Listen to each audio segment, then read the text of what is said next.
歇熱路有真儕學生去做線工找頭路。勞動部佇去年7月歇熱有專案勞檢幕，大約是有205個公司違規，大部分攏是甲勞健保、工資閣有工時的問題。民間團體就呼籲政府應該就愛閣加強勞檢幕。勞動部嘛表示講，7月會閣來推動專案的檢查。可能1到2週的時間才加保。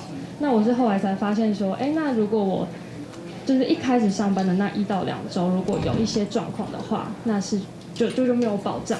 唔少這分享伊做沙工，不過雇主勞健保投保煞延後要2禮拜，伊就驚拿到傷權益無保障。有勞工團體認為這個代誌唔是特殊個案，真濟學生甲少年家頭一擺加入工課場，可能都會有勞動權益受侵害風險。尤其要歇熱，有真濟做沙工甲找頭路機會，所以勞團出面呼籲政府加強勞動檢查，保障勞權。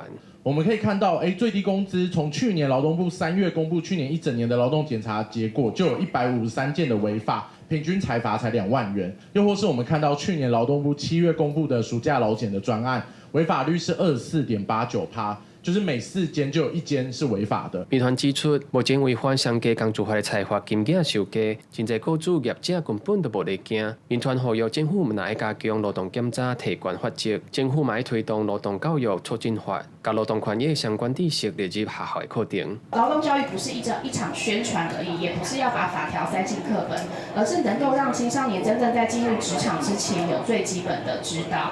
讓青少年知道工作可以學習責任，但不必須代表要忍受剝削。勞動部回應講，因大年10月攏會啟動工讀生甲部分公司勞動條件專案檢查，針對學生定期的餐飲、零售等等行業加強檢查，調查雇主敢有照勞基法的規定來保障勞工的權益。記者郭金宏、志剛台北報道。